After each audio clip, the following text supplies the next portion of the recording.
So I want to know when the Michael Knowles show became a Catholic apologetics and evangelization podcast. You know, I appreciate it. I'm flattered by that description. When you and Jeremy and Clavin and Ben were starting this, did you ever think that you could get to a point where your podcast could be as on the nose about Catholicism as it's become? No.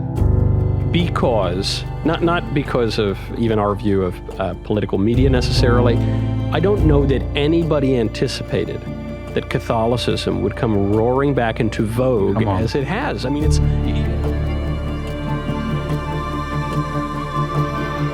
G'day everybody, Matt Fradd here. I am here today in, not my studio, but Michael Knowles' studio. I happen to be in Nashville, so we thought we would sit down and record an interview with him for the Pints with Aquinas channel.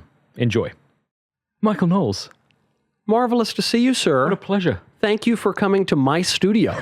This is the best way to be on Pints with Aquinas. You come to me, you bring me a cigar, and then we get to just hang out in my studio. Yeah, I'm thrilled to have done it. So I want to know when the Michael Knowles show became a Catholic apologetics and evangelization podcast. You know, I appreciate it. I'm flattered by that description. It's a political show. It's a show about daily politics. It's a daily show. We hit the news. But I've thought about it this way for a very long time. The politics is the sugar that makes the medicine go down. Also because all politics ultimately is religious, as Cardinal Manning says. So in my view, you really can't speak about politics without getting to religion. And so if you have firm views on religion, it's going to come out. But we want to make sure we don't alienate our Protestant friends, our Jewish friends, or this or that or the other. We just kind of bring, let's talk about Trump. Oh yeah, okay, let's talk about whatever, the immigration and maybe check out the beautiful Mass. When you and Jeremy and Clavin and Ben were starting this, did you ever think that you could get to a point where your podcast could be as on the nose about Catholicism as it's become? No, because, not because of even our view of political media necessarily. I don't know that anybody anticipated that Catholicism would come roaring back into vogue as it has. I mean, it's, even if you look at, there's a chart I just saw this morning of the adult conversions.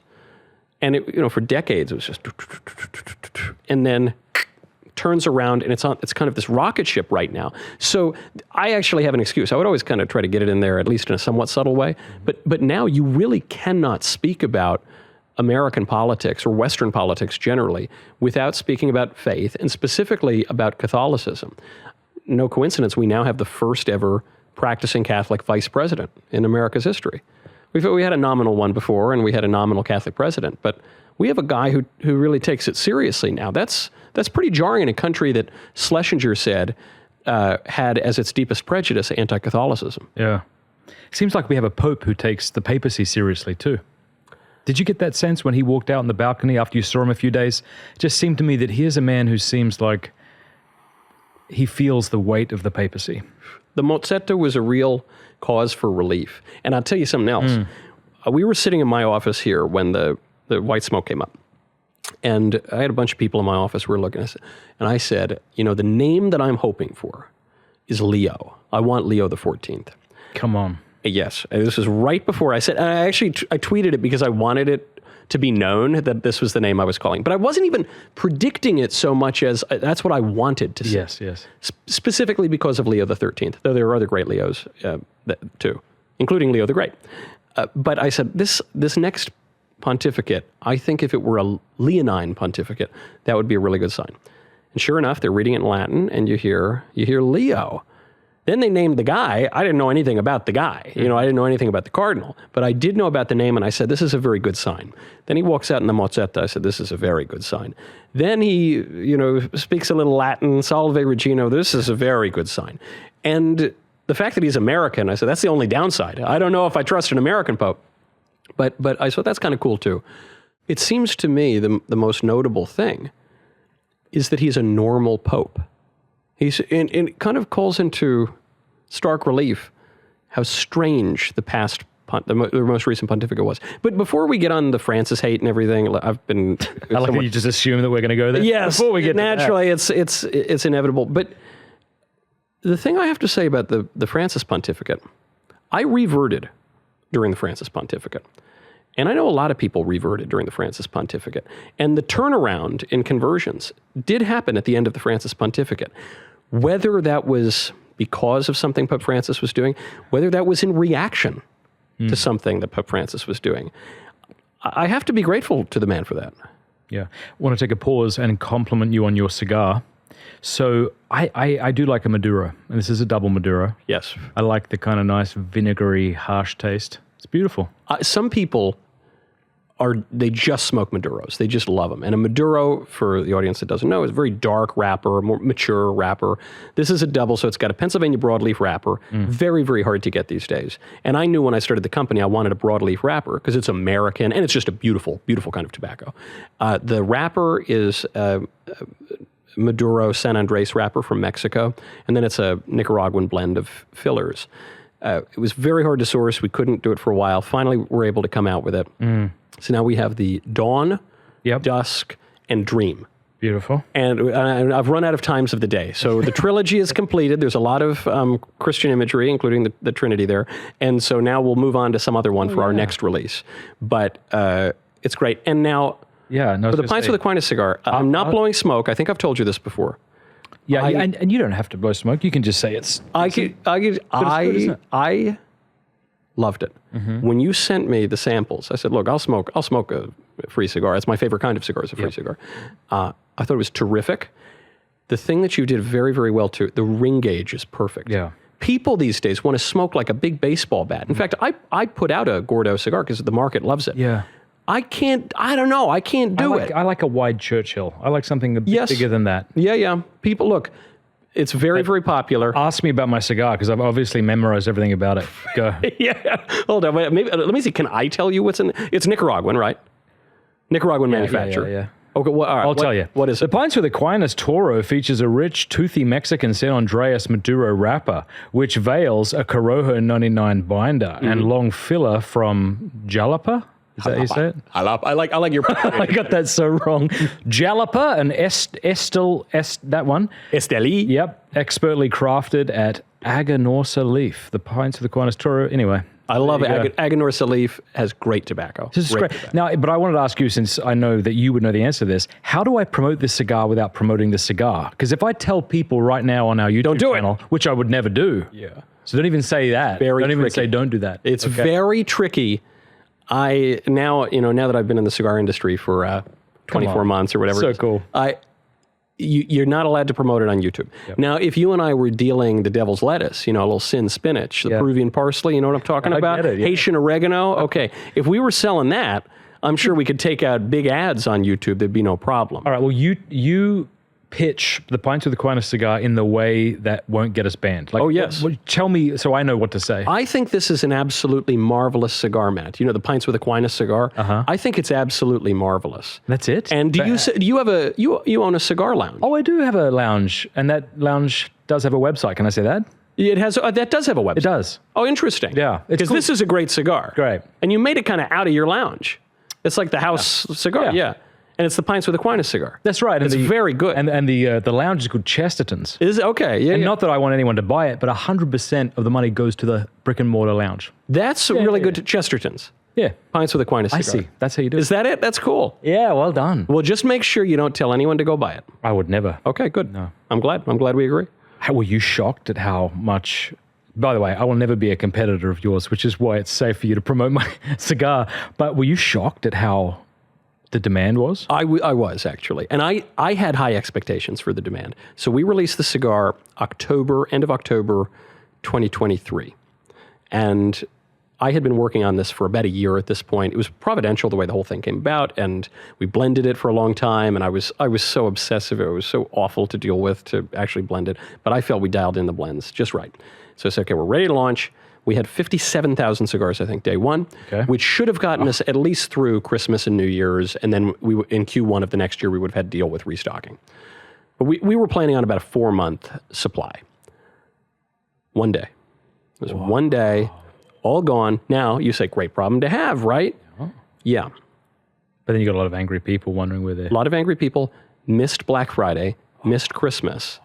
But now, was that your fault, or was that Daily Wire's fault for not believing in Michael Knowles? I want to blame Daily Wire for everything, but we were, look, Daily Wire and I are partners on the cigar, and they really gave me carte blanche. They let me do whatever I wanted. Our manufacturer is Oliva in Esteli, wonderful, wonderful partners who put up with all of my little tasting notes, and they blended beautiful blends for us. But, if you launch a cigar and you are insanely successful, you sell 100,000 cigars in a year. That is like, you're hitting the record books for launching a boutique cigar. So to sell 57,000 in a day. Come on. Is crazy. Congrats. Thank you. The problem is, it's not like a cigarette. I can't just go roll another one and sell it tomorrow. I guess I could, but for it to not reek of ammonia and for it to have a proper taste, you have to make sure you have the crop and the supplies. Then 300 hands touch a premium cigar from seed to smoking. Yeah. And then you have to age it. Yeah. You have to age the tobacco. You have to age the rolled cigars. You have to ship them from Nicaragua into America to Pennsylvania to ship out. So you're talking about, this is a months-long process, and I can't rush it because for the people who are just trying my cigar, if the second batch is a rushed product, that kills my company, and I've sold them a defective product. So we were not back in stock. We had maybe a tiny little supply, but then we weren't back in stock for months and months and months. Sell that again. Okay. Now, again, this is great stuff, and we ended up selling almost 500,000 cigars first year. This was when I revealed my lack of business acumen, but I still stand by my decision. I said, okay, we got to go into brick and mortar. I want to be in the brick and mortar shops. And they said, don't. Everyone in the cigar industry said, do not go to brick and mortar because your margins are decent. Yeah. I think my margins could have been much higher, but I said, this should be accessible luxury. I don't want to gouge people on the price. I want it to be the kind of cigar you can smoke regularly. And so they said, your margins are good because you don't have a retail middleman. Dealing with the representatives in the retail shops and the physical it's so hard. The licenses are impossible. I said, why would you do it? And I said, because the cigar culture is in the shops. The whole point of the cigar, look, I like to smoke cigars alone and read a book. I enjoy that a lot of days. But I also like going to the shop. Having a 45-minute conversation with somebody is one of the few things that slows men down so they can actually speak to one another. You're speaking my language. Yes. Yeah. So I said, we're going to the shops. It was such a headache for other people mostly, not really for me. Okay. and we finally were, I wasn't even licensed in my own state to sell cigars for a while. I think now we're in about 100 shops. Maybe a little bit more than that in a ton of states. I don't have the exact number. Certain states are still impossible. California. I have so many shops that want it in California. It's just the regulations are so hard. It's, again, I guess I got to get into like the marijuana or crack business. Yeah. And I could sell a gas station. Yeah. Well, as you can tell, I didn't do the deep research that you did. I don't even, but I just said, I want a kind of dark cigar that's kind of like this. And then my general manager did all the research, and then they sent us several bags and we tried them all out. And no, I'm really happy with it. And there's something to that too. I mean, look, there's a level where you get so obsessive. I've smoked cigars since I was 15. I wrote my college admissions essay about, a little old for New York Italian standards. That's nuts. I wrote my college admissions essay about how much I love cigars. I got my show at the Daily Wire because I wrote an unsolicited cigar review. I love cigars. So there's an obsessive focus there. But when someone says, well, what kind of cigar should I like? What's the best cigar? What's this? And I'm talking to a casual cigar smoker. I say, whatever you like, man. Yeah. That's the best cigar. Some places now will sell cigars for $40, $50 a stick. There are good $40, $50 cigars. There are good $500 cigars.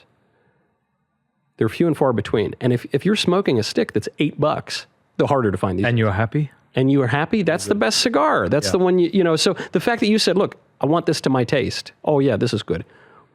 Yeah, there's something too, that your taste is going to be your best advisor on that. I smoke them in the morning over coffee. That's my favorite time. Yeah. Sometimes before the sun's even risen. I'm out the back on my third cappuccino and lighting a cigar. What about you? Yeah, I am generally an evening cigar smoker. Since my third kid, my evening, I'm just too exhausted by the end of the day, and I've been traveling a lot for work, and so I have moved it up a little bit. And I will sometimes have a cigar during the day here at Daily Wire. Oh, nice. And because what's nice, too, is then I leave my office and people stop bothering me because they don't know where to find me. And then so even I'll smoke a cigar while I'm doing work. Or, if I go out with the fellas, have a couple Coca-Colas, I have very little time for that now, but that's a great time. Have you noticed, though, these days, all the youths, they're doing those nicotine pouches. Yeah. I tried it, hate it. I want to like it. It seems cool. Yeah. But just that spicy feeling in my gums. Yeah, it burns your gums a little. Look, I'm not going to say I hate it. I've kept it quite... They're everywhere. I was just in Europe for 3 months. Everywhere I went, they're being advertised everywhere. They now have these caffeine patches. The caffeine. Caffeine. Yeah. That's the kind of chiller. That's the, introduction to... That's right. I've done them, especially if I'm really exhausted, I need to focus or something. I'll toss one. It's kind of nice little after dinner mint, but it's a totally different experience. Yeah. Well, I was going to ask you, right, because I get a lot of people who are very upset that I smoke cigars, and the wives will write to me and say how angry they are because their husbands are now smoking cigars. I'm like, well, leave him alone and maybe he'll stop. But if you keep bugging him, he might smoke more. What's your general apologetic for cigars when people harass you about it? One, name the most famous cigar smokers. Winston Churchill. Mm-hmm. He's pretty long-lived. And he was like a big fat guy. And he won a war, he was pretty stressed. Who else? George Burns. He lived to be like 150. Who else? Not Karl Marx. Groucho Marx. Who else? A lot of very famous cigar smokers are quite long-lived. So I'm convinced, and I'm not the first to observe it, that I've taken more out of cigars than cigars have taken out of me. The point on the nicotine pouches is apt because the first time I tried one of those things, it was not a huge dosage. So look, I've smoked cigars for 15 years. I'm sure I can handle it. I pop one in, I go green in the face. Yeah. Because you don't really get a lot of nicotine. It's not like a cigarette where you have all kinds of crazy chemicals sprayed on it. Do you know my wife is now, I guess this is the new thing that women are doing. They used to be into essential oils. I don't know if this is, my wife now does nicotine patches. Does she? Have you heard of this? No. For her health. She's never smoked a day in her life, and she's now doing nicotine patches. And she only eats meat. Yep. Right, and that's something we're all aware of now. People are doing that, I get it. But what's so funny is if you had have told me, we got married just over 19 years ago, your wife will one day only eat meat and wear nicotine patches, I would have been terrified. What's next? I know. She's a doll. Look, nicotine's in tomatoes. Yeah. Now, that's a little bit of a misdirection because it's, like 1/zillionth of the amount that's in a single cigarette. It's to deter pests eating it, right? Or bugs. Yes, that's why. Yeah. And people say nicotine is a nootropic. Natural insecticide is what I meant to say. Yes. Yeah. So I think, look, Mike Foley, the theologian, convinced me of why cigars are superior to all these other types. I smoke a pipe once a year on Thanksgiving. I'll do a little nasal snuff just to be whimsical. Yeah. But the occasionals. When you want to run through a wall. You're right, yes. Yeah. Good enough for St. Philip Neri, good enough for me. But he said the three tobaccos relate to the tripartite soul. The pipe to the logical part, the cigarette to the appetitive part, and the cigar to the thumotic part, the spirited part of the soul. And that's how I feel about it. It's just a totally different experience. So while the scientists debate the nootropic effects of nicotine, I just think I'm going to stick with the old cigar. In the meantime, I'm going to keep Yes. Yeah, good. Yeah. Congratulations on your new documentary. Again, another example of Michael Knowles being the internet's top Catholic apologist. This is something, of course, we spoke about a lot at Catholic Answers, where I used to work there, about Pope Pius XII and why he wasn't, in fact, in Hitler's pocket. But you've just put a documentary together. And I told you before the show, I was telling my wife last night, and my kids were very disappointed because they heard, Fradd, it's a movie night. We call it Fradd Family Movie Night, right? And they were all pumped, and they just sit down and watch a show with subtitles. 4-part series on Eugenio Pacelli and Hitler. But I really liked it. Thank you. I this is me trying to show you that I mean this. I said this to Matt Walsh when I interviewed him about Am I Racist? Yeah. I wouldn't say it if I didn't mean it. Yeah. Like, I didn't like your Daily Wire's thing with the transgender basketball team. Lady Baller. Yeah, hated it. You only liked my scenes. I was in like you were scenes. Terrific. Those were, yes. Wanted to like it, didn't, right? Terror on the Prairie, didn't like it at all. So I wouldn't say it if I didn't mean it. It's actually really excellent. Thank you very much. I can't wait to watch the extra 3 episodes. And I want to say thank you to helping all of these Catholic homeschoolers throughout the country get a better education when it comes to history. I appreciate it because I loved the project. Well, it was already in development when it came to us. Some of the interviews, and we came in, did a heavy rewrite, did film some new interviewing, that kind of thing. But I thought the story is very important because I said, to your point on being a sort of surreptitious promoter of Catholicism and evangelist, you think, well, look, when else are we going to put out a series about the Pope that will interest people? You know, we have a new pontificate. We have the first ever American Pope. People are jazzed. We have mass conversions going on in America, in France, in the UK, all over. So this would seem to be the moment. There's also a critical reexamination of our understanding of our own history. So you're seeing this, you know, the crack up of the post-war consensus.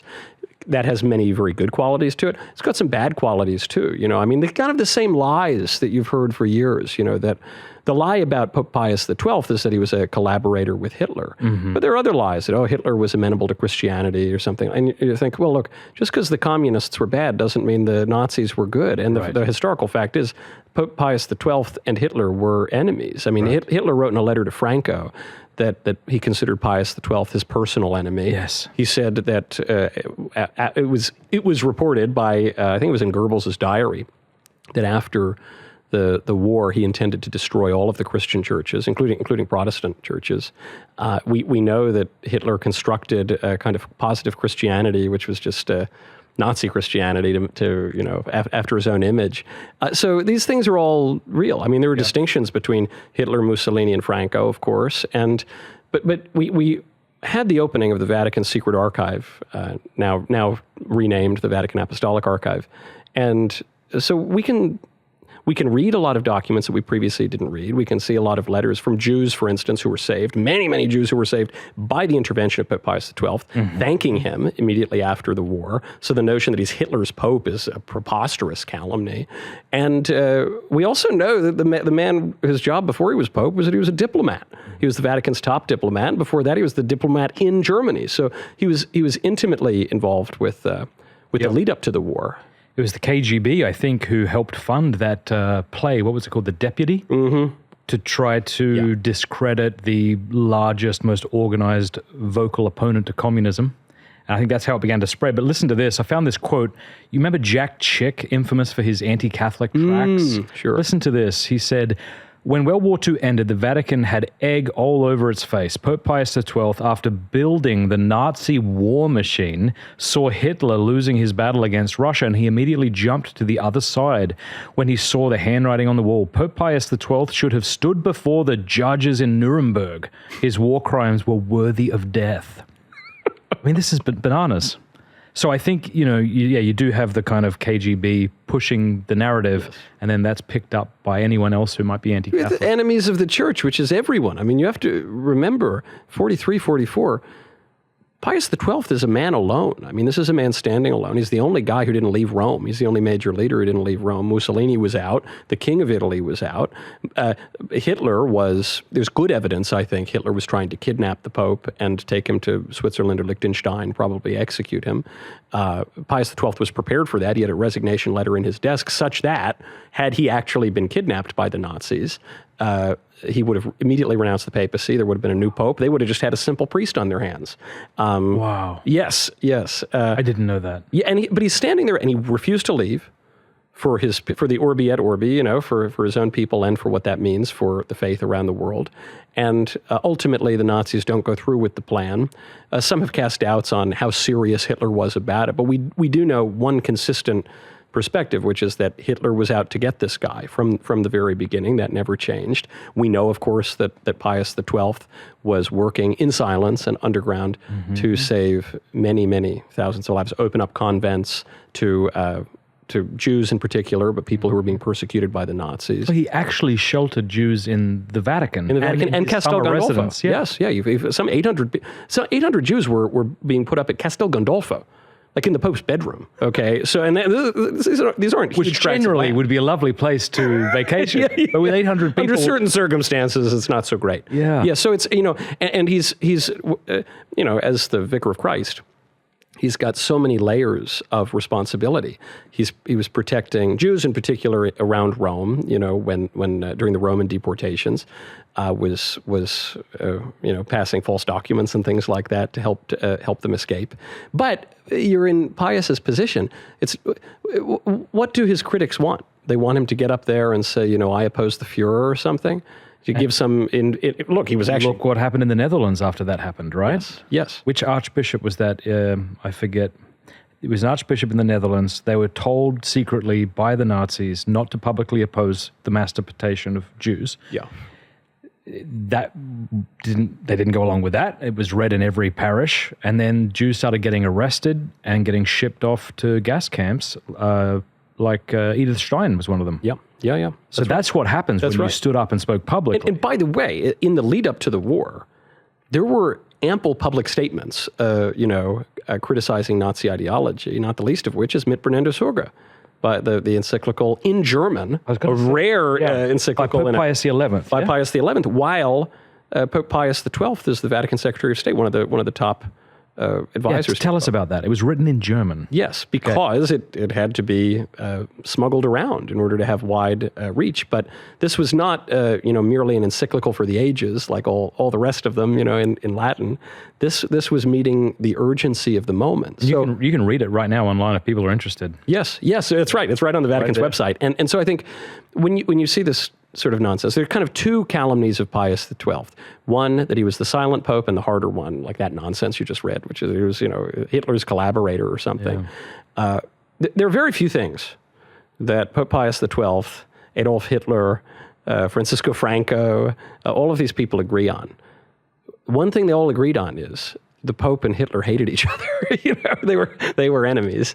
So that's ridiculous. That's almost not worth even acknowledging. Yeah. But then you have the question of silence. Yes. And this brings us back to Aristotle, which is what is the chief political virtue? It's prudence. Prudence is the chief political virtue. And so there's always this question, well, could Pius XII have done more?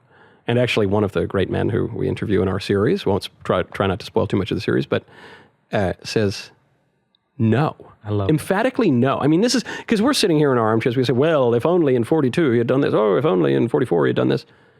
I think the simple answer is no. He could not have done more. This man is a hero. He's venerable for a reason.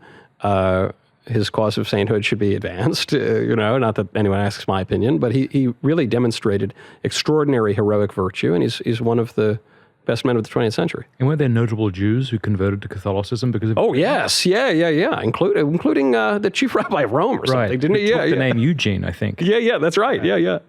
Yeah, that's remarkable. I mean, do you think this is... this would be interesting to see who gets excited about this docuseries. Because I'm sure you've got a large Jewish audience because of Ben. Yeah. You've got a large Catholic audience because everyone I meet in the hallways here is Catholic. So somehow that happened. Of course, Hitler. Huge Hitler audience. Huge anti-Semitism Nazi today. audience. Huge. No, I don't. Right. It's funny you mentioned that, though, about DW, because Ben was the first show, and he's one of the founders of the company. And so everyone assumes, like, the company is, like, teaming with Chabad Lubavitcher rabbis or something like that. And then the other founders were Protestants, super duper Protestant, as you know them. But the funny thing is this company like 2/3 Catholic or so, 3/4 Catholic? Everyone I meet is saying, hey, I love Pints. Hey, I converted. Pints helped. Hi. You show up to the Trad parish on Sundays. It's it's the Daily Wire at prayer. And you think even of the daily hosts is Ben, Orthodox Jew, obviously, me, Catholic, Walsh, Catholic. We're bringing on a new show in September, Isabel Brown, Catholic. You think we're going to be sued for anti-Protestant discrimination or anti-Jewish discrimination? Yeah, was that even? And then of course Candace became Catholic. But then so Renee, who's the lovely new lady who's coming on in the fall? Isabel, that's her name. I wonder when they hired her, were they thinking, okay, this is another Catholic? Yeah. I mean, calm down. I know it is. Even I had to mention, I said, look, I love Isabel Brown. I think she's absolutely terrific. Delightful. I was very encouraging of DW bringing her on if she would come. And but I did say, I was like, now, you guys, I have to tell you, just in full disclosure, you're getting a little lopsided. Yeah. That's fine. I got to tell you a text message I got from Andrew Clavin this morning because I asked him if he was here. He isn't, of course. I want to say a big thanks to the College of St. Joseph the Worker based in Steubenville, Ohio. You'll recognize many of their faculty and fellows from the show, people like Dr. Andrew Jones, Dr. Jacob Imam, Dr. Mark Barnes, Dr. Alex Plato. Listen to this. Their program combines the rigor of an elite bachelor's degree with the practicality of training in the skilled trades. And their tuition model is structured so that students graduate without crippling debt. If you're a bright young man thinking about what college to go to, apply to a place where you not only learn the good, but gain the power to do it. Apply to the College of St. Joseph the Worker. If you're a parent, look into this college for your children. And if you're not in either category, just consider supporting the mission. Go to collegeofstjoseph.com/Matt Fradd to learn more. That's collegeofstjoseph.com/Matt Fradd to learn more. There will be a link below. Thanks. He said, "Oh yes, I keep seeing pictures of Hitler, the Pope, and Knowles. I keep thinking the Pope should keep better company." I love that even his text messages are... I know. One time I texted him, and he texted me back a couple of days later. He says, "Hey, I haven't forgotten about you, but God only knows why." And, look, the man, he's a great writer. Do you know he started praying the rosary after I gave him one on my set? He told me that. We were having a drink and smoke not that long ago. He was, "Hey, your buddy Fradd gave me a rosary." And I said, "Oh no, what's next? What's he was going to say? You Catholics?" And he says, "And I've been praying it, and it's just wonderful. I just love it." And I said, "Well, now, Drew, I've been friends with Drew for a very, very long time. I should have given him a rosary. Huh? That's kind of on me, isn't it? That's..." Well, YouTube's a crazy place. The internet's a crazy place where people prefer, what would you say, heat to light. They would rather conflict. And by they would rather, what I mean is it gets more clicks. Yes. Like if I had Andrew Clavin on my show and yelled at him like an idiot, which I would never do. Yeah, but if I did, you get a lot more clicks for that. Yes. But if I sit down with someone who I agree with in many respects and disagree with him in others, and just gently hand him a rosary and not be a jerk to the guy, and then he texts me saying, "I regret not telling you, this has become part of my prayer life." Rosary is very, very powerful. It's my favorite daily prayer, as it is for most people probably, many Catholics at least. And it's the thing that a lot of Protestants worry about with the rosary is that it's going to be vain repetition, or at least that it'll get boring after a while. You're praying the same 3 or 4 mysteries on a cycle. Yeah. And when I'm praying, when I'm really seriously praying and I'm not distracted or something, the craziest part is all these years later, you see different things. You see new things on each mystery. New insights hit you. It's endless. It's limitless. And so I'm not surprised that Drew loved it. You're seeing Charlie the other day. Charlie Kirk said Protestants don't venerate Mary enough, and I've long been thinking that Charlie's on the road. I don't want to. Yeah. But this is, to your point on, heat gets more attention on the internet.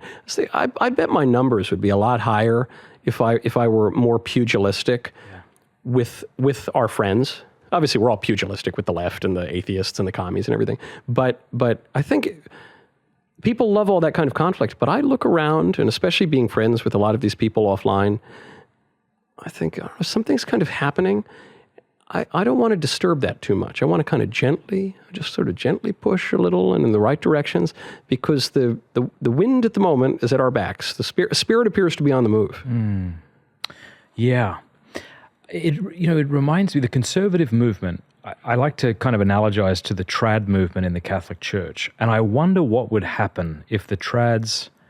I don't say that disparagingly. I would like to be a trad. I'm a trad in good standing. Trad. Yeah, I'm an aspiring trad. But I wonder what would happen if we finally got what we want. Because it felt like before Trump's re-election, everyone was on the same team. Yes. And shortly after, it feels like everybody's at everybody's throat. And that one question that was never really answered sufficiently, like what is a conservative? What does that even mean? Yes. I wonder if a question like that would have to be grappled with if the Latin Mass was let out of its cage. What is a trad? Yeah, what is it? That can be my version of Matt's movie. He does What Is a Woman, I do What Is a Trad. Because there are a lot of mad trads, and look, I'm joking about this a little bit, but I did have a priest friend of mine say, it's very important when good things are happening, when people are defending you and the old Mass and all this. Yeah. It's important to let people see the glad trads as well. You don't want to get a bad reputation, and you don't want to alienate potential allies. And so, the first thing you see when you go to a trad parish is, one, the abundance of children. There are just a zillion kids everywhere, and it's generally, even you take the kids out, it's a younger median age, and people are very excited, standing room only, that's the way it is. But there can be, it's the same thing as the conservative movement, there can be this kind of curmudgeonly attitude of, it's never good enough, and we're never far enough, and we should go back to the 50s. No, we should go to the 1850s. No, we should go to the 1250s. No, we should, certain point, you're back at the Tower of Babel or something like that. We can take yes for an answer. We can take yes for an answer. What would you, I ask this of conservatives in the political sphere, and I ask this of my fellow trads, in the religious sphere. How could things be going better right now in a way that is not utopian, in a way that is at all realistic? Sure, I could tell you. How? The church could take its knee off the Latin Mass. Is that not happening? You're saying a full repeal of Traditionis Custodes. I'd like that. I would like that too. It seems to me all the signals coming. What do I know? Again, I'm not really like a Catholic. I'm certainly not a trained Catholic apologist by any stretch, and I'm not. I host a political show. What do I know? I'm a cigar salesman. but the signals that I see coming out of Rome are we're not going not as hostile. No, not at all. At the very least. Yeah, there's a lot of Latin coming out of Rome, and so some bishops have responded to that to double down. There was that ridiculous nonsense in Charlotte. And, he seems to have walked that back. Yes. Somewhat. Yes. And this is how I felt. The situation has not gotten worse for the Latin Mass in the last 100 days. The situation, I think, has gotten much better. I anticipate, hopefully, good things to come. And if the bishops and the Holy Father have to engage in a version of prudence as they understand it to get that done, I just want the end result. Yeah. This is how I felt with Trump. Trump came out on the campaign trail. He said, I'm going to be the IVF president. I want to be the president. Now, he's got J.D. Vance, a Catholic convert, is his vice president. Got tons of Catholics all over the president's team. And he says this, I want to be the IVF president. And I know why he said it. Because it's a very, very popular issue. Most people don't see the ethical problems with it. Recently, the Southern Baptists have come in and said, we're opposed to IVF. Good on them. Good on them. Great on them. But, this is something where, for most people, they say, well, I wouldn't have my nephew without IVF, so I support it. Yeah. God can't be against any means of conception, which is obviously... Think about that for 5 seconds. 5 seconds, you realize, hold on, that we don't justify immoral means. But Trump said that on the trail, and they said, we got to pull support from Trump. You can't vote for Trump in good conscience, blah, blah, blah. I said, guys, the guy has a pretty good record. He's the first president to attend the March for Life in person, ever. He is the guy who appointed the judges that actually got Roe v. Wade overruled. He let the pro-life prisoners, political prisoners that Biden had imprisoned out of jail. I think he's got a good record, and I just think he deserves a little grace on this, and he's speaking in strange ways, but I'm a kind of a plan truster on this issue. And then what happens? Trump releases his guidance on insurance guidelines, and that IVF mandate is gone. I think so. Some people would rather have the big showy speech about how IVF is a great evil. It is a great evil. Mm-hmm. Some people want the big showy speech and the memes and the fiery rhetoric. Yeah. I want the results. I'm much happier with the results. That's how I feel with the liturgy wars as well. Yeah. Well, increasingly, I can understand why traditionalist Catholics are angry. I became canonically a Greek Catholic a few years ago. That's always in the back of our minds. Are we going to become bizcats? In part because I was surrounded by a plethora of banal liturgies, and the Latin Mass was a long way away. We started attending the Byzantine Church, fell in love with the Divine Liturgy and praying in that way. And anyway, point is, I went to an 8-day silent retreat at a Byzantine monastery that was founded by a German Catholic. And on the last day of the retreat, one of the monks took me to the local museum. He had the key to it.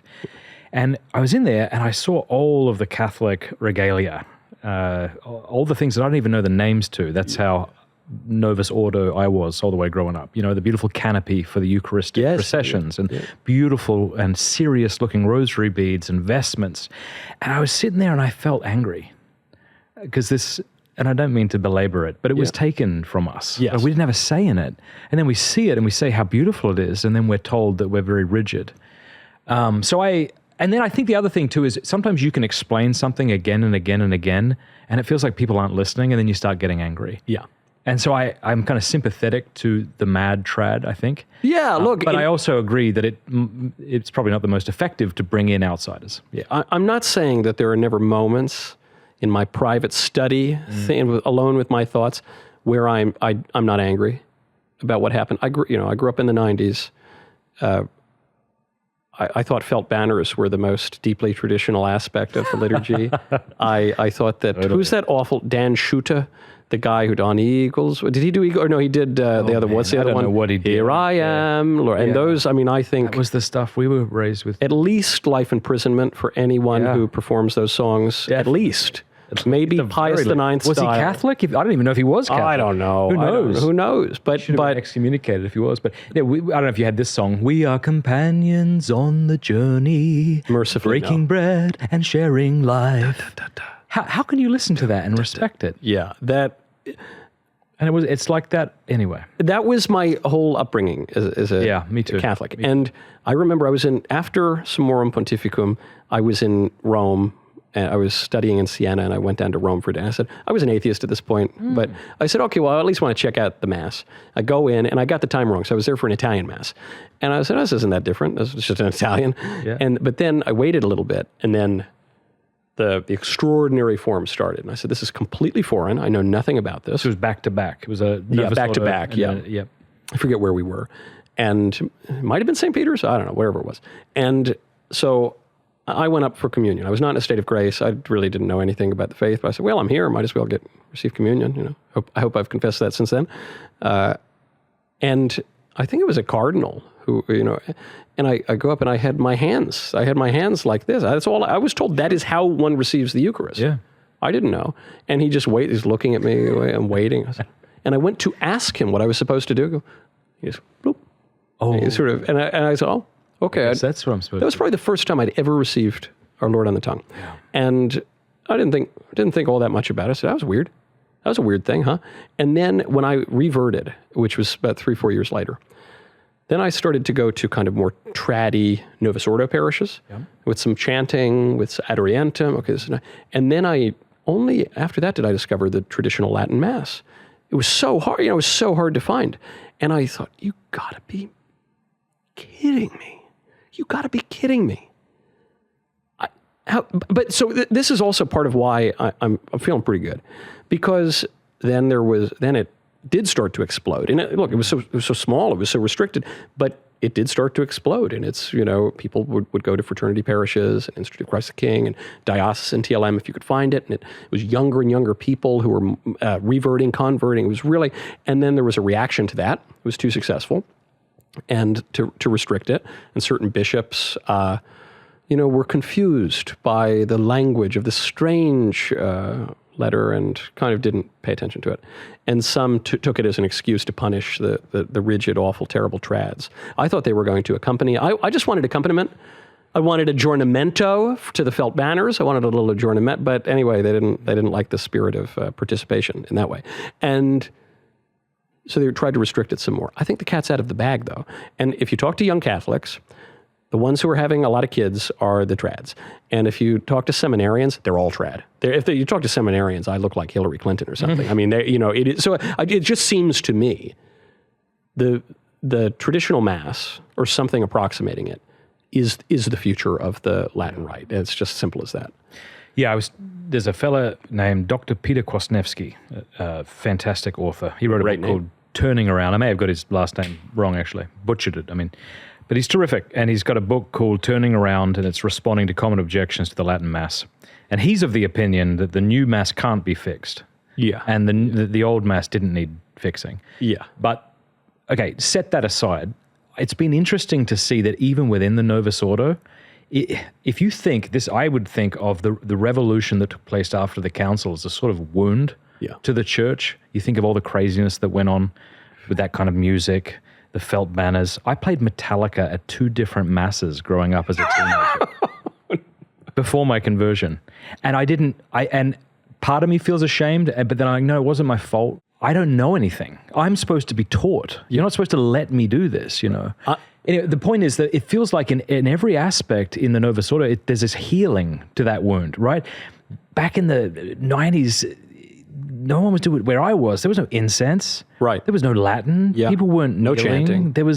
So it feels like, there's a healing anyway. Just between us gals, I tend to agree with your friend, which is, Look, obviously I think the Novus Ordo Missae is valid, and I have attended many Novus Ordo masses, and I think it can be done in a rather reverent way, and I agree with all of that. And it can be legitimately quite beautiful when though rarely, when it is celebrated in a very reverent way. Of course, yeah. But it didn't improve anything. It didn't make anything better. There is no difference between the old Mass and the new Mass, where you would point to it and say, wow, the new Mass really helped out. It really improved. It didn't. There are ways to make the new Mass closer in beauty to the old Mass, closer in reverence, closer in liturgical richness, but it's... Look, would I be thrilled if the new Mass if the liturgy were overhauled again? And, these are just liturgical reforms you can have, though. You don't need an ecumenical council for that. I would be thrilled if there were ways to improve that and get it closer. But, we did have this Mass for like 1,400 years, substantially in almost its exact form, and since Gregory the Great, and it seemed to serve things pretty well. And there are other rites, and that's Byzantine Catholics, but like, why? That's the one we can't have. That's the one that we can't have. I think the reason people get frustrated with these sorts of things that we're saying, and they will get frustrated, is that they think it's an attack on them. They feel like I'm looking down my nose, or that you might be looking down my nose at them and saying that you're not a real Catholic, you're a sub-Catholic, and that's just not at all the case. What I'm saying is, like, we're brothers and sisters, and how sad is it that what did our parents do with the inheritance? Like, Yes. Wouldn't it be beautiful to have this thing? And there are many. I mean, this is not false modesty by any stretch. There are many people who are much further advanced in the spiritual life than I am. I would agree. There are people who are daily communicants, who live out their faith in immensely more beautiful ways than I do. How come I get to have the beautiful liturgy and they don't? In a way, it's kind of an injustice in the other direction. It's not that one looks down one's nose, oh, that person isn't pious enough, or that you just say, what about all these pious people who could be so aided in their faith, who could receive such succor from this beautiful Mass of the ages? And I just I'm lucky, I live in Nashville. I get to have a good Mass. I get to have a really beautiful liturgy. And why can't, I was with my family in Italy for a week this summer. We landed on a Sunday, went straight to the Duomo of Orvieto. And it was great, nice Mass, new Mass, but it was very nice. Go up, then we're in Tuscany. I go back to Rome. And it wasn't close enough to the Vatican or to the church that I'd wanted to go to. So we were very, very close to Santa Maria Maggiore, the resting place of Papa Francesco. So I do this. I had a very short period of time. I take the kids to all the sites, and we rush back. We get to Santa Maria Maggiore, and we go. It's a very nice Mass. Beautiful church, very nice Mass. Obviously, Novus Ordo in Italian. I thought, I speak Italian, so I could understand it. My wife doesn't speak Italian. My kids don't speak Italian. Many of the people who were there don't speak Italian.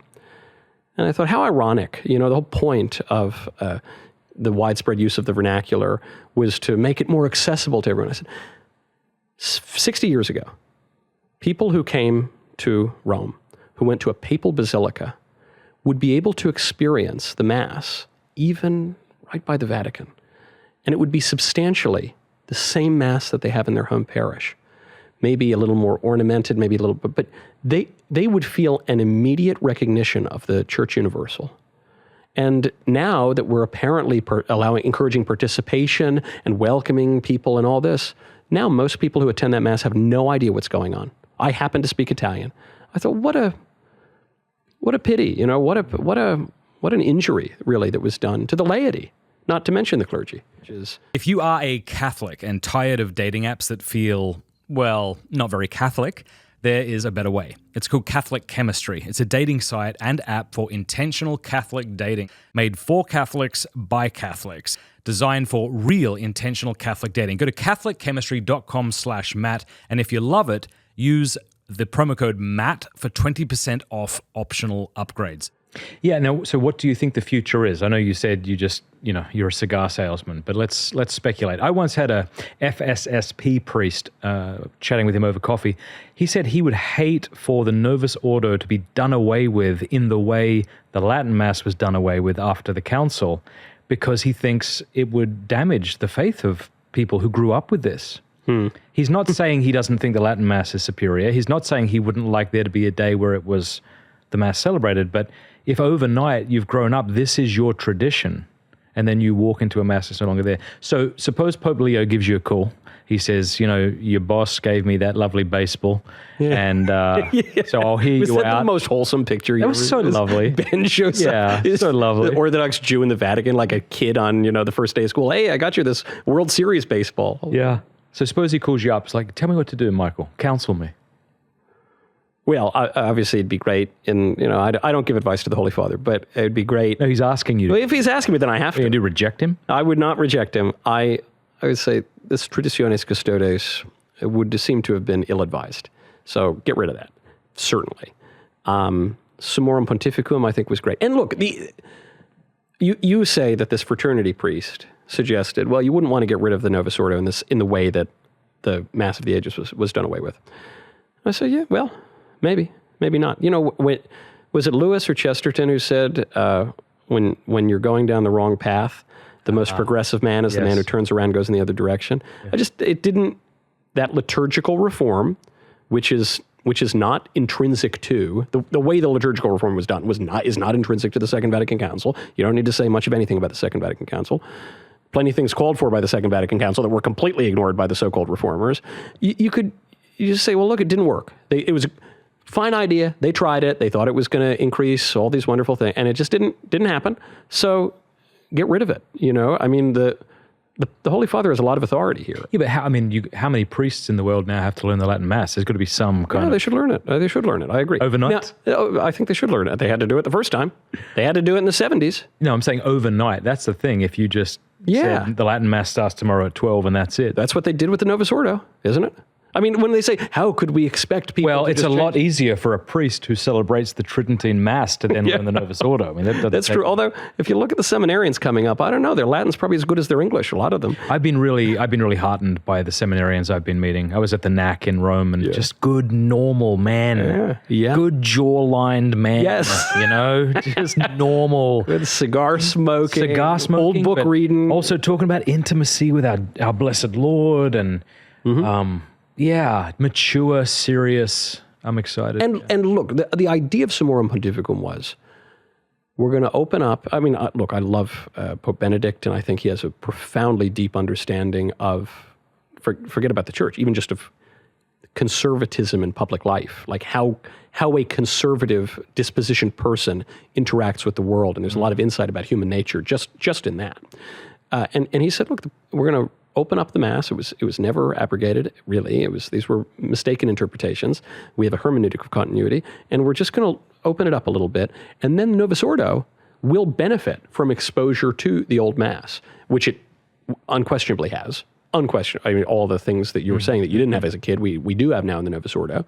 And maybe there will be a renewed interest in the Old Mass. Maybe the Old Mass could benefit from not any liturgical aspects of the new Mass, but just the way that we approach the Mass as modern people. That can breathe some freshness into it. Sure, maybe that. So I agree that that's true, but I don't want there to be some kind of synthesis where merely you get the Dan Shoot twaddle for the offertory, but then you get the Salve. It's a great way to upset everybody. Yes, that's not what you don't want, that, because that would be so contrived. Yeah. I don't think it would be contrived to just bring back the Old Mass. Do you think if the motu proprio was overturned and then the Latin Mass left alone and priests allowed to celebrate it without the permission of their bishops, that in 20 years, where would you see the Latin Mass in America?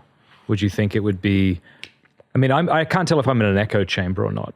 Because if you ask me right now, I'm like, oh yeah, the Latin Mass would definitely be the predominant, but I'm not sure if that's true or not. But I don't know if it would be the predominant form of liturgy in America in exactly 20 years, but the trend lines would be quite good. The trend lines would be quite good. You know, the trads are the ones who have the kids. The trads are the ones who care about the Well, it's liturgy also, more. you mentioned at the beginning of the show that so many people seem to be converting to Catholicism right now, which is so wild. Yeah. I was Catholic before it was cool. Yes. I was preaching Christ in the Catholic Church. I feel actually that I was kind of in the first wave of these big converts. Now, I was a cradle Catholic, but I reverted. I was an atheist for 10 years. And I do think something was in the air that maybe I sensed a little on the early side, but I kind of consider myself as having, now I've been reverted for whatever, like 12 years or something, 13 years. But I do think it was this thing. I think it was this thing that was happening, you know. And what is this thing? With the Holy Spirit, really, you know, but a dissatisfaction with new atheism, which by that time was played out. Yeah. It only came about because of 9/11 and because of the church sex scandal. And it was cynics basically took that as an opportunity to make claims that they could never back up. So that was totally played out. The materialism was leading people to do a bunch of depression drugs and kill themselves. And the ideology of the spirit of the age was leading people to castrate themselves and do all sorts of weird sex stuff and kill their babies and all the rest. So that all led to a state of profound despair. And so, you know, then the gods of the copybook headings come back. And then the actual God who rules above them all, you know, is recognizable again. And so that was all building. I mean, Obama was kind of peak in millennial liberalism. And after his time was over, you really can't separate what happened in the political sphere with the rise of Trump and Brexit and Orban and Meloni and all of this kind of, and migration restriction, you know, the recognition that nations can and should, in fact, have some borders. You can't totally divorce that from the recognition of spiritual and anthropological realities. So when you say that people are, by the way, I'm just dropping ash all over your chair. I do it all the time. I mean, look, we have one ashtray over there. It's far too far away. It's too far. I mean, better maybe on the carpet. We'll set the whole studio on fire. Yeah. That's what C.S. Lewis used to do. He used to, if you ever toured the kilns, he and his brother would smoke pipes, and they just ash them on the carpet and like, grind it in with their feet. That's a little too bad. He was a bachelor for quite a while. Yeah. If he maybe he was married sooner, he wouldn't have done that. Yeah, so we said that a lot of young people are converting to Catholicism. So what is it about Catholicism that you think people are turning to then? I have an answer, but I'd love to hear yours. Yeah, because I actually love how you phrase that, because we all know anecdotally people, maybe ourselves, who hit a point of despair and we ran out of runway and we turn to God and we say, have mercy on me, a sinner, and our life changes. So what you're saying, it sounds like, is large swaths of, or maybe not large, but significant portions of the culture have done this. As a culture, we've become more and more despairing. So what is it about Catholicism then, do you think people are turning to, or are we overplaying that? No, we're not. No? We're not overplaying. I mean, it's primarily these reversions are a Catholic phenomenon, and there some are Eastern Orthodoxy. Some of the mainline Protestant churches have basically were about to shut their doors, and now they have a few people coming in, and so. But it's happening broadly, but it is chiefly Catholic. There was a paradox of error that took over. Probably peaking about 5-10 years ago, which is an extreme materialism and an extreme Gnosticism. And the extreme materialism said we're just meat puppets, you know, we're just, our joys and our loves and our desires are just synapses firing off randomly, a story told by a fool signifying nothing. And then the Gnostic error said, actually, also your bodies don't matter at all.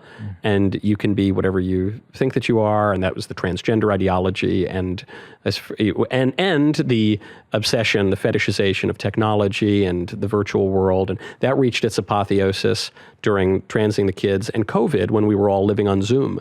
And we found out that, you know, hugging grandma as she died through a Zoom computer wasn't really going to satisfy the longings of the human soul. And so we realized, okay, well, materialism's not the whole answer, because I still have longings, I still have desires, I have a sense of eternity. So it's not just my body. And just pleasing my body isn't actually making me happy.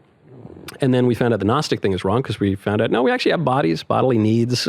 We can't just live in computers. So the Catholic Church, in the fullness of truth, recognizes, no, we're body and we're soul.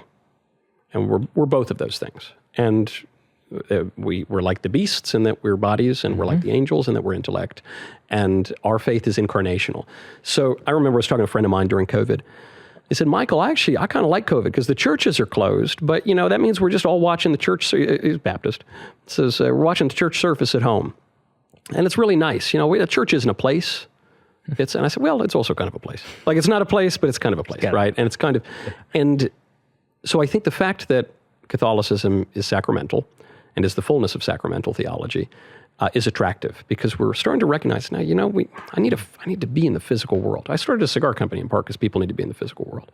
Yeah. And I think that answered some of those errors. I think modernity in its constant innovation and denigration of the past, tearing down statues, has been found wanting.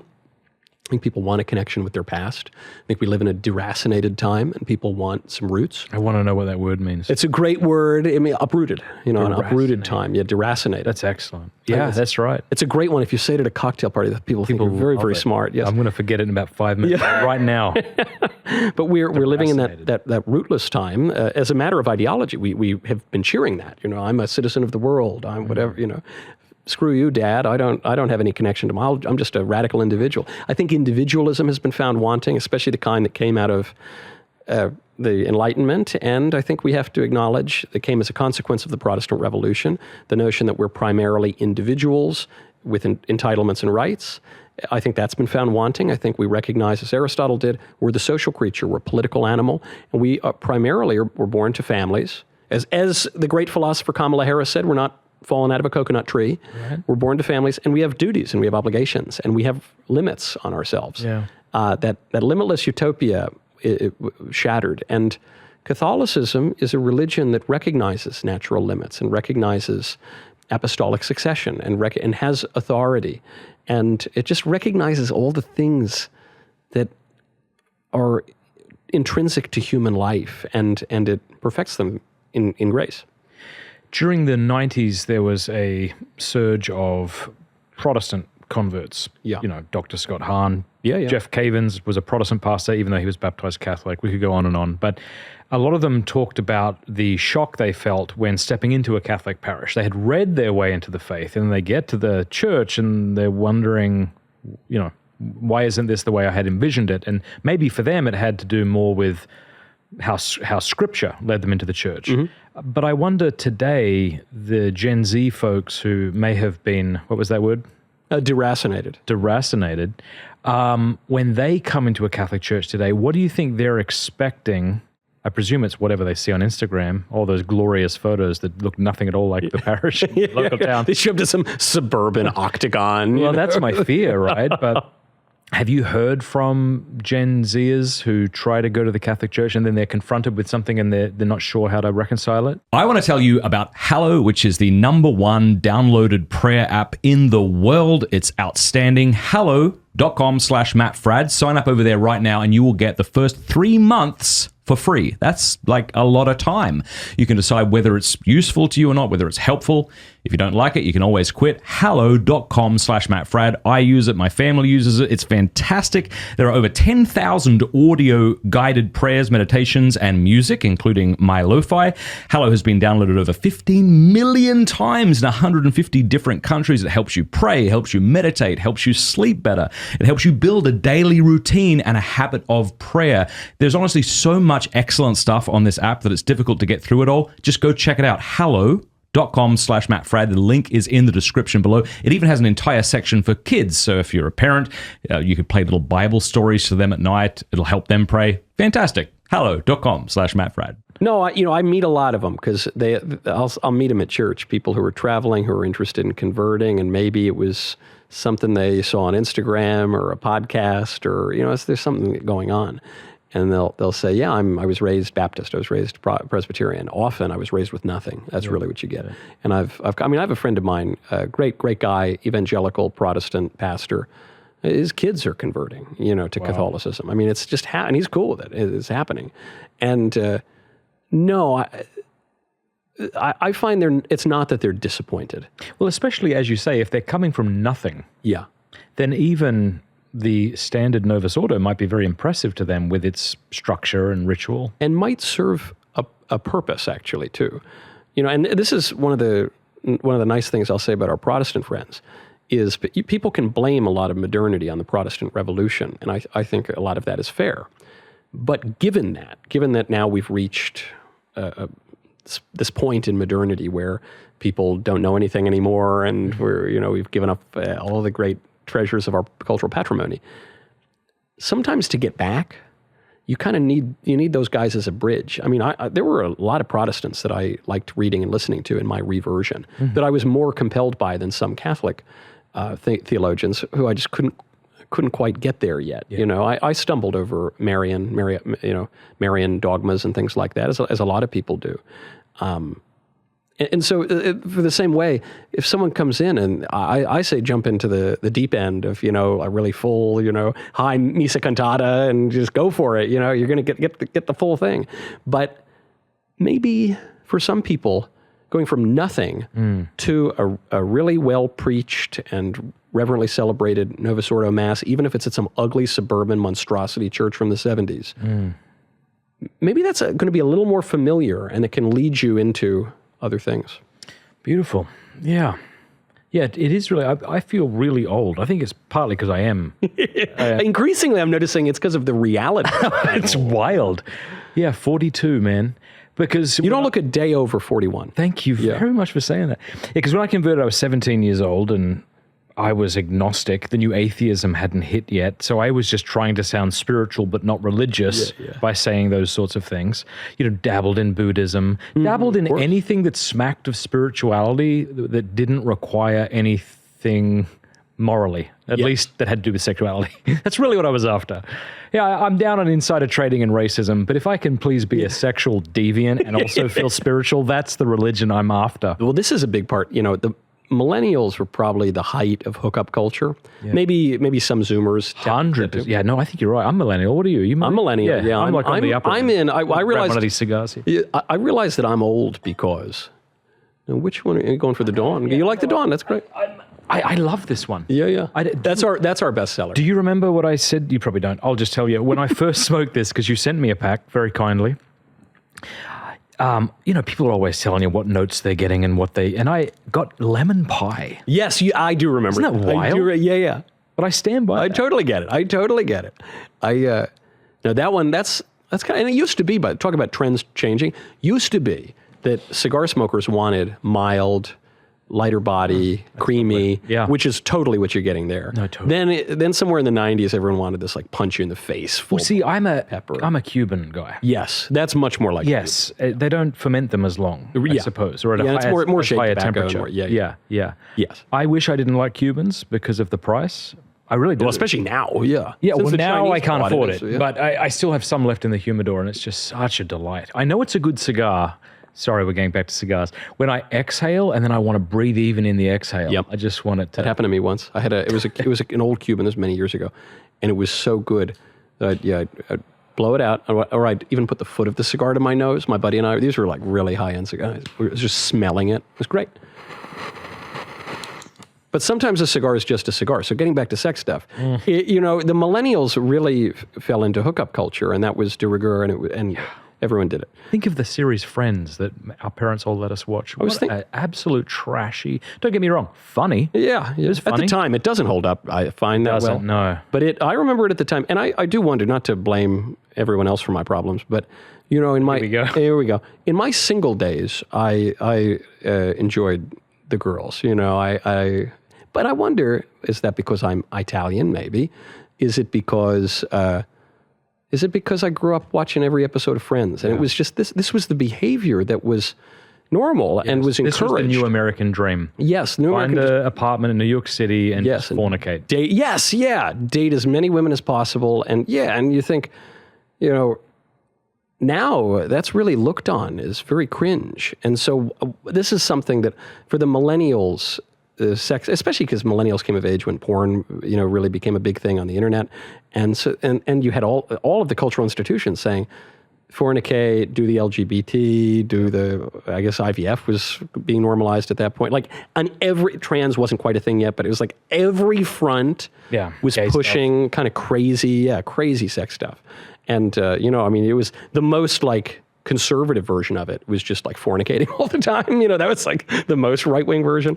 And I don't know. With Zoomers now, there's a real push against that. So I don't know that sexual issues are the impediment to Zoomers. So I hope you're right. I really do. You know, you said that hooking up and stuff is considered quite cringe. Yeah. Is that because people are just committing self-abuse to pornography? And Yeah, they would probably. if That's they true. could but don't have an option, so therefore they pretend it's cringe? Yeah.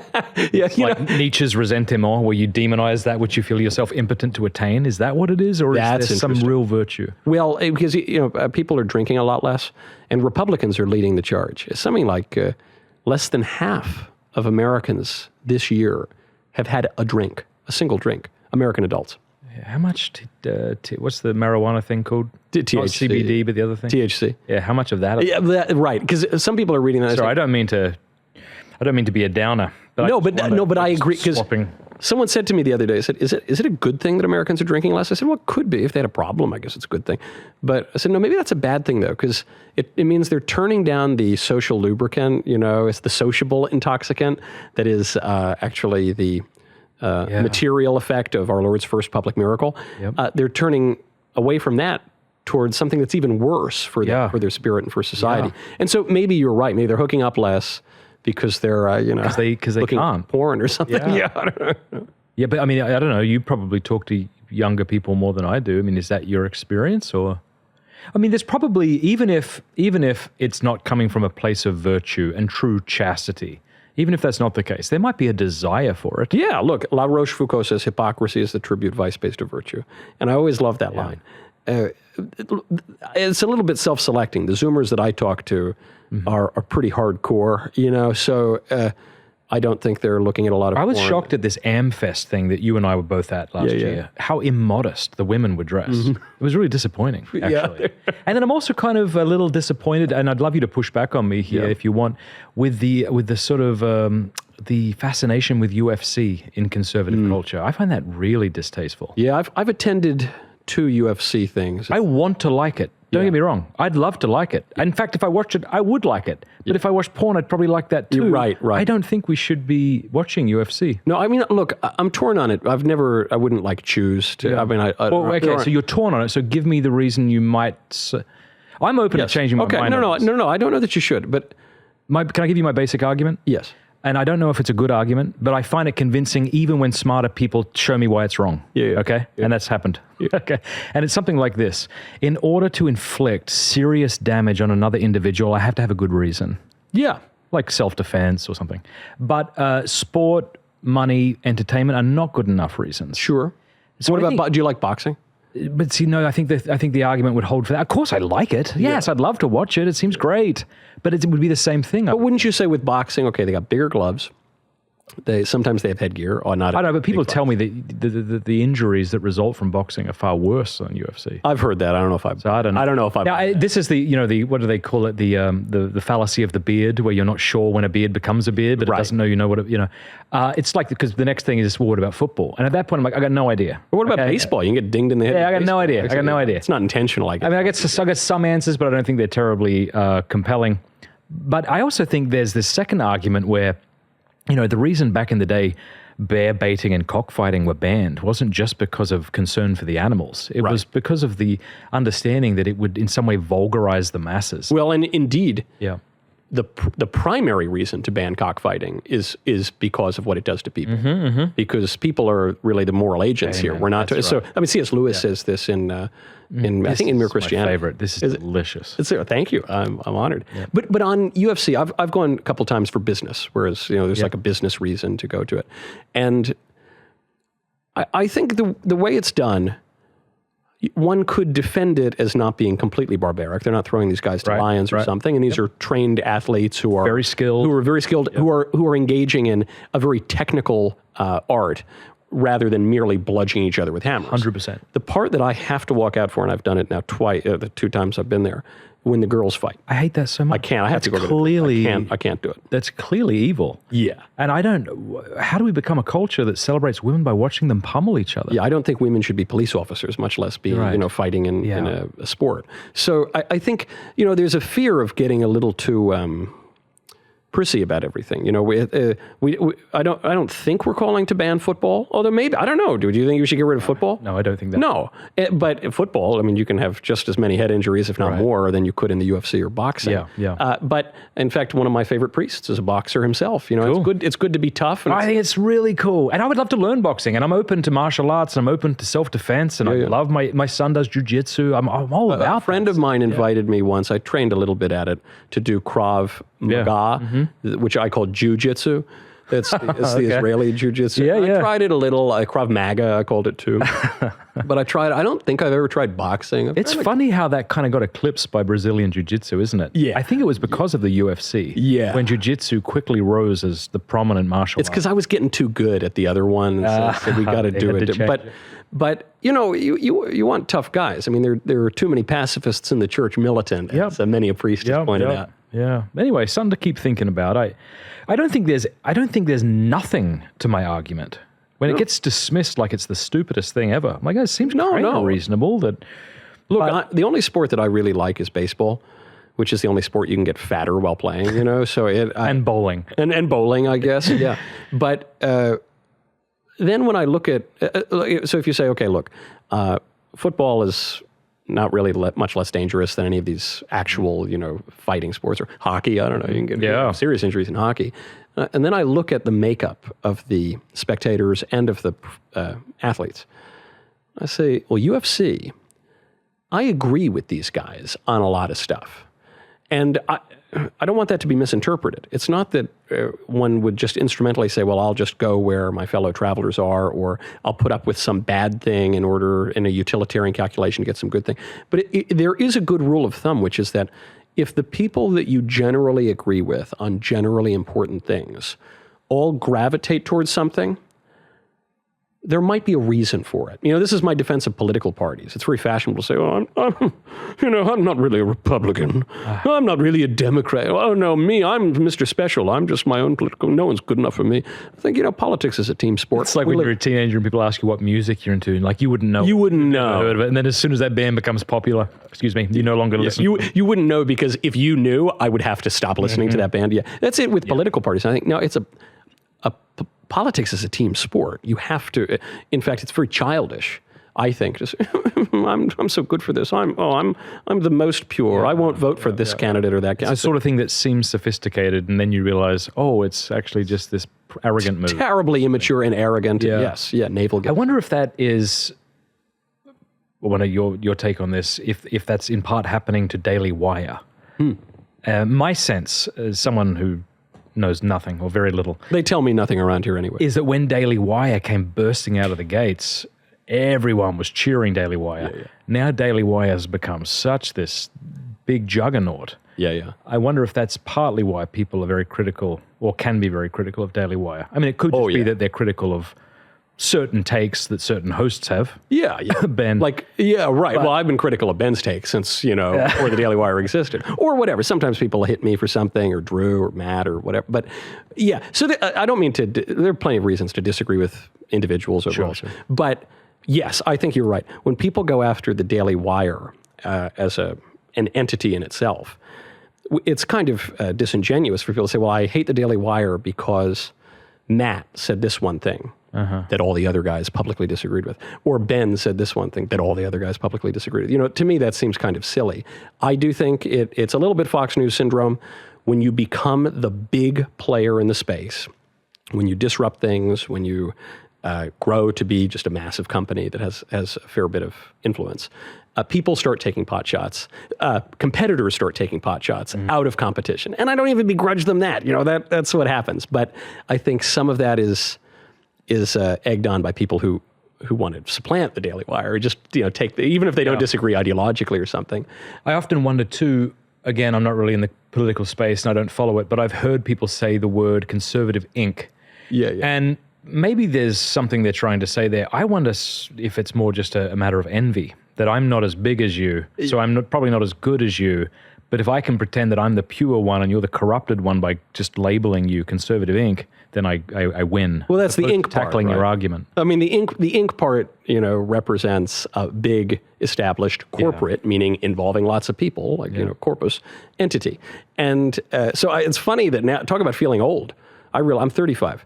I am now where Dante was when the Divine Comedy opens up, which is in the middle of his life's journey. Very scary. Yeah. And I thought, wow, I remember when we were attacking Conservative Inc., and now we're being attacked as Conservative Inc.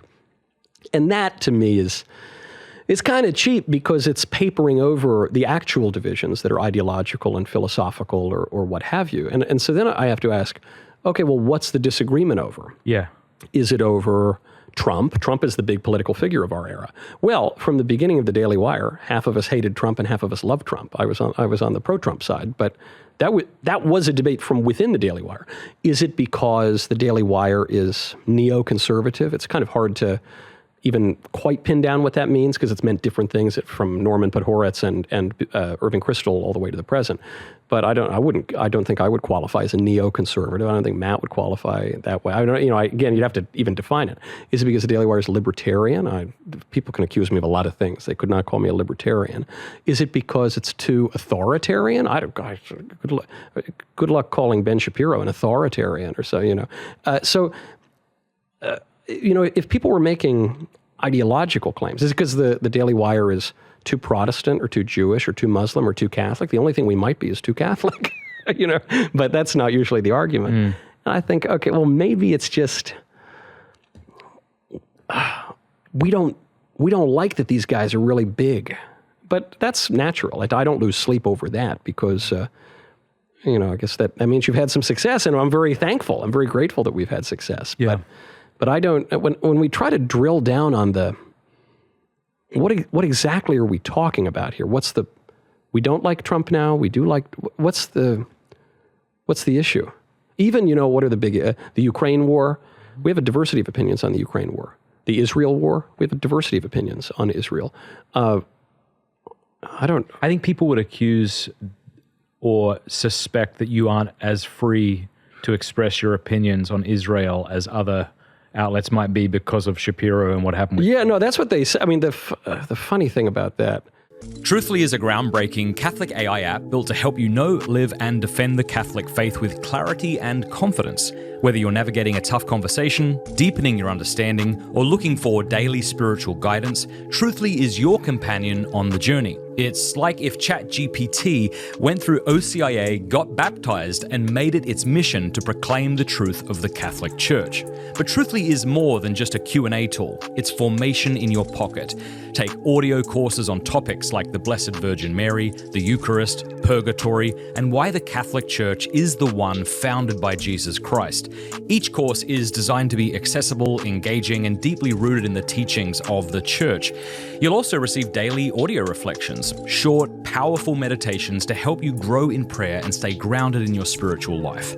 Already downloaded by thousands of people worldwide, Truthfully is transforming the way we learn, share, and live our faith. One question, one course, and one prayer at a time.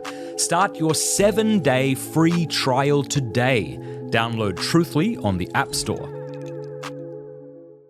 Look, if people's argument is, well, I would like Michael a lot more if he said the things I secretly know he wants to say, then I'm not going to dissuade them from listening to the show or if they're reading into my mind something, But I just think it's kind of funny. They have this idea that all the hosts are like watching each other's shows, and the hosts don't know what are going to be on the shows until the airtime, basically. We all write our own stuff. I have no input basically from anybody. I write every word of my own show. And I think, like on the Israel, I'm basically supportive of the nation state of Israel, in part because it's so fashionable now to oppose Israel that the contrarian in me says that I don't know, I can't march with Greta Thunberg. Sorry, talk about a rule of thumb. If Greta Thunberg, Ivy League professors, the entire Democrat Party are on one side of an issue, I'm probably not going to be all the way on that side of the issue. But I've also criticized the state of Israel plenty of times. I've observed that the rational grand strategy for both the state of Israel and the Palestinian authorities, including Hamas, is the ethnic cleansing of the other. And when it comes to Hamas, it's the genocide of the state of Israel. So I've openly described these proposals and actions as an ethnic cleansing. I criticized the state of Israel for hitting the only Catholic church in Gaza, which may have been accidental, but nevertheless, it raises one to say, well, what is the end of this war? I've openly said that I think the conduct of the war at this point has likely fallen into injustice. Ross Douthat made much the same point at the New York Times. Matt wants to defund every country in terms of foreign aid. I disagree with that on imperial grounds, but that's another conversation. So then I think, well, what's really the issue? Is it just, and part of it, as I say, I've been friends with Ben for a very, very long time. He's a wonderful guy, really. But I've disagreed with him on plenty of things going back over a decade. But one does have the impression that some people, I'm not saying most, some people don't like that he's the kind of guy who wears a yarmulke. I think there is that. Really? And I don't, there are plenty of reasons to attack Ben, and I'd like him to come over to the true church. But I think there's more than a whiff of that. Yeah. Okay. Yeah. Do you disagree? Oh, I don't, I know it sounds like a cop-out, but I don't know. I'm not sure how, I'm not sure what, not that I'm ever on Twitter, but those sorts of platforms, I'm not sure what they say about what the average person believes. Of course. You get on well, a lot of things, it's and you do hear a lot of that stuff, and you start to think, is this what everyone thinks? And I'm not sure. No, there are. I know with a high degree of certainty from many sources who would know that there are a lot of bots and organized efforts to portray, public opinion on Twitter, which naturally you would imagine there's an information war on any platform like that. And now with what we've seen with AI, it's going to be really interesting to see how that changes everything. I'm so frustrated when I might see a YouTube video and I might click on it and I realize, it's all AI. The script is AI, the voice is AI, the images are AI. So just to maybe switch subjects a little bit, like where do you see the end game? Maybe not the end game, but let's just say the next 10 years, where things are going with AI. And how that influences commentary, social media. What's going to happen? I talked to my wife about this, and she said, what's going to happen is, you get an email now, and it suggests what your response should be based on, and then you click the button, and it responds that way. And then the other person receives that response that it'll generate. And basically, computers are just going to be talking to each other. And then you go on, say, ChatGPT. And now the key to composition is you have to figure out what to prompt the GPT to tell you to say. And so soon enough, we're just going to say, me like show, me talk immigration, and then it'll write a show or something, and then I'll have AI, animate my voice, and then it'll do it. But pretty soon you won't even know what to ask. And this is scriptural, which is why we're not supposed to worship dumb idols. Why aren't we supposed to worship dumb idols? Well, because there's a true God, but also because we will become dumb like the idols. And that is what happens. But this goes way back. This goes back to Plato in the Phaedrus. Is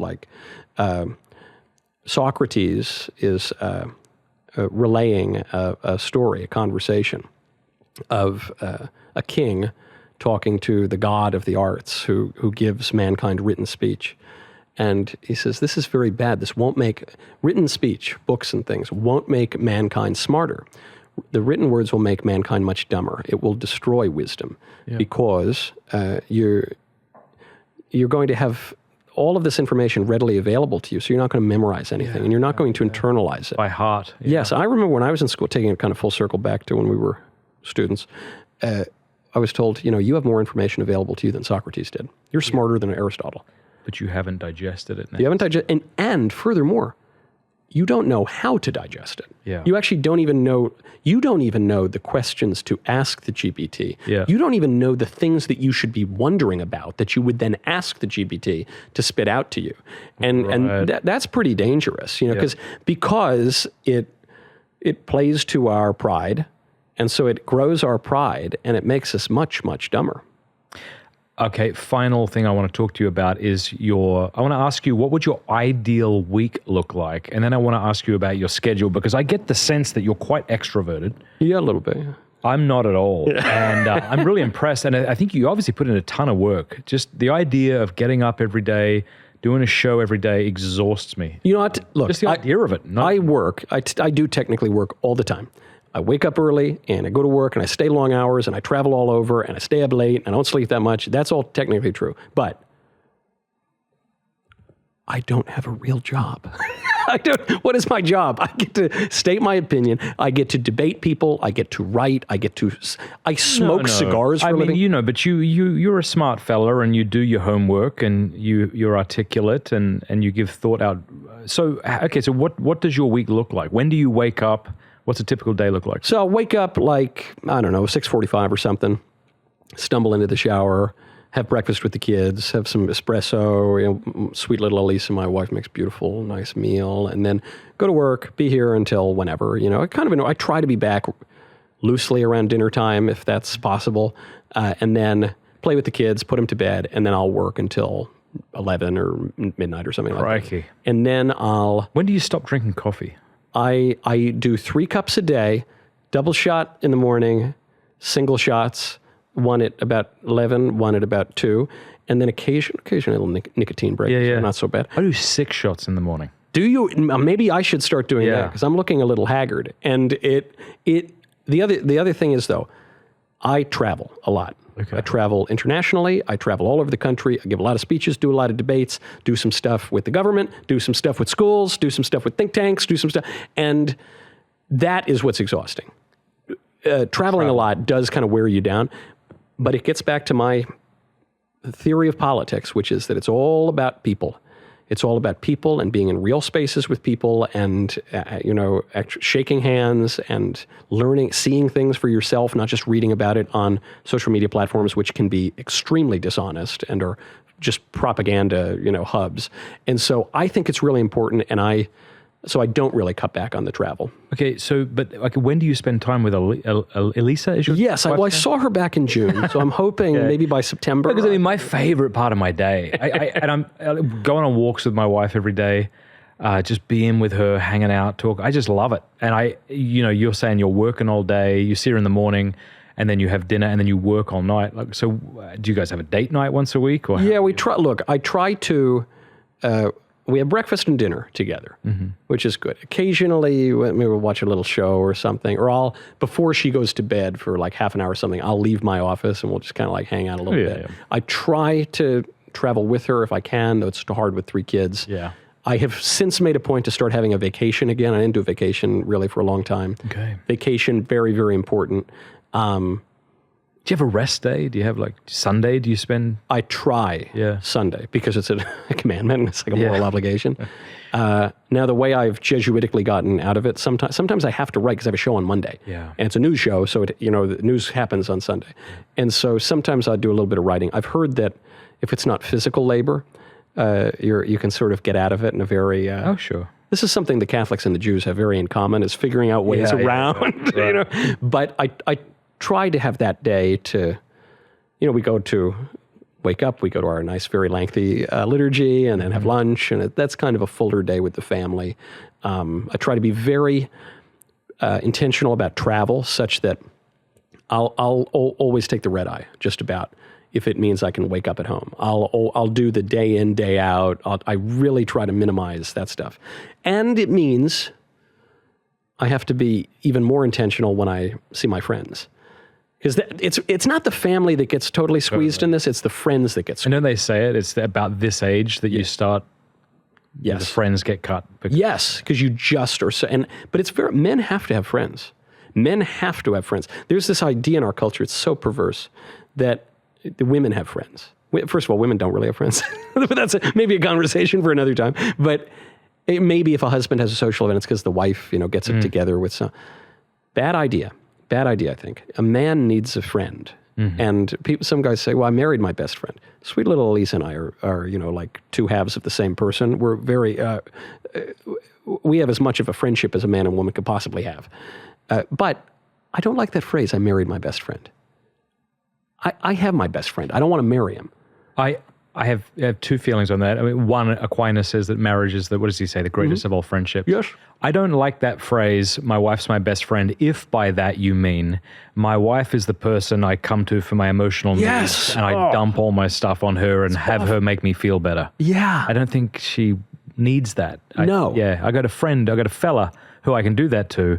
I would like, I'm not saying I succeeded this, but I would like to be the kind of man who comes home and offers my strength to my wife, which isn't to say that I don't share intimately with her about what's going on. I just don't want to be a drain on her. Yes. And like, good old Aristotle points out there are different kinds of friendships. And another symptom of modernity is we have friendships that are going to help us do business. Like I hate this. Yep. Look, I do have a bunch of side businesses, obviously, and I work a lot, but like this notion of we got to be on my grind, I'm on my hustle all the time or something. I think, no. I also need leisure because this is for leisure, because leisure is like what education is all for. Right. It's what, and I need to think about things that are not merely commercial.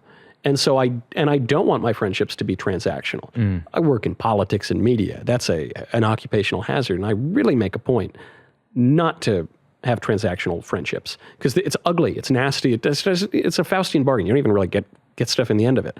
There's the friendship of pleasure. There's something to that. There's transactional friendship. But what's the highest friendship? Virtue. Yeah. Yes, friendship of the good.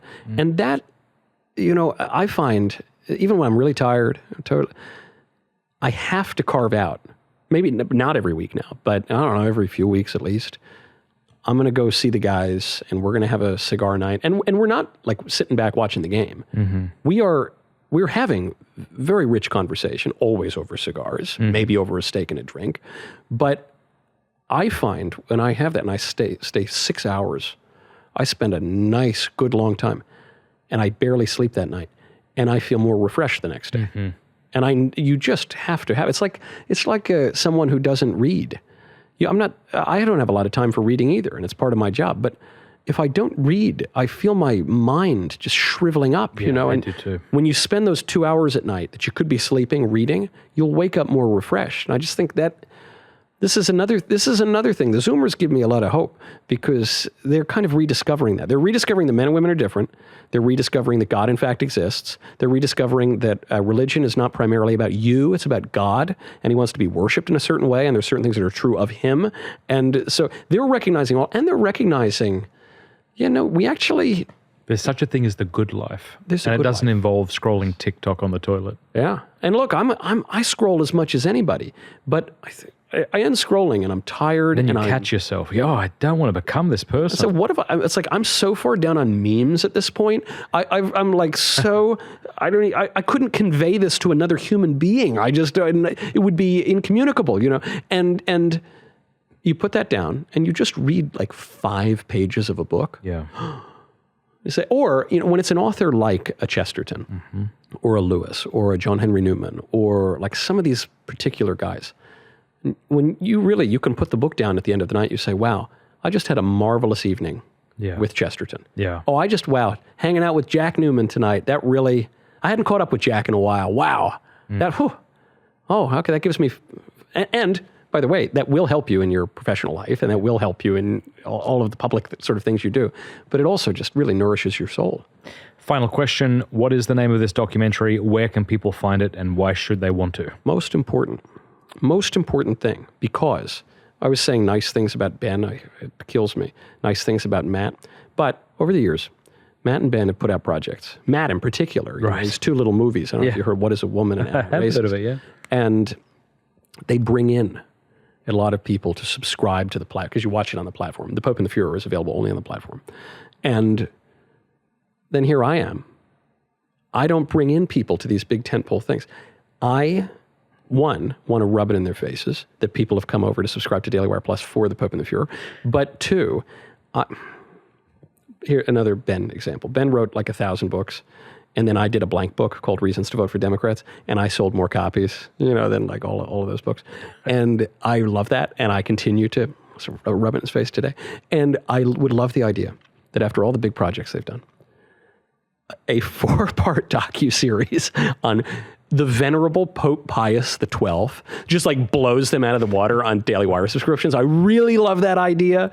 And this is the sort of thing where it's important to put our money and our eyeballs where our mouths are, and if we're kind of going out on a limb doing a docuseries on Pope Pius XII. This is obviously something near and dear to my heart, but it's signs of the times that encourage other people. One, it's a great story. It'll help you to fight back against the anti-Catholic bigots who spread a bunch of nonsense and calumny because they're enemies of the church. But two, if Pope Pius XII is the next big hit on new media, you're going to get more of that stuff. And not just from us, you're going to get it from everywhere. And I love that idea. If the big pop figures of 2025, Sydney Sweeney and Pope Pius XII, sign me up. Very good. Great genes and great Saturnos. I don't know. Well, thanks for putting it together. And as I say, thanks on behalf of all of us homeschoolers, because now we've got something quite beautiful to be able to educate our kids with. Well, thank you, sir. And thank you for your delicious cigar. You're welcome. Which I wouldn't ever tell anyone where to get it. No. You said the lounge is Chesterton's. It is Chesterton's. And what is this? If we ever had a website, I think we do have a website. You do? We'd name it after the... We'd definitely name Well, that would be after the smart. You lounge. wouldn't name it after some other lounge. And cigars, it's a Pints with Aquinas cigar, right? Mm-hmm. Interesting.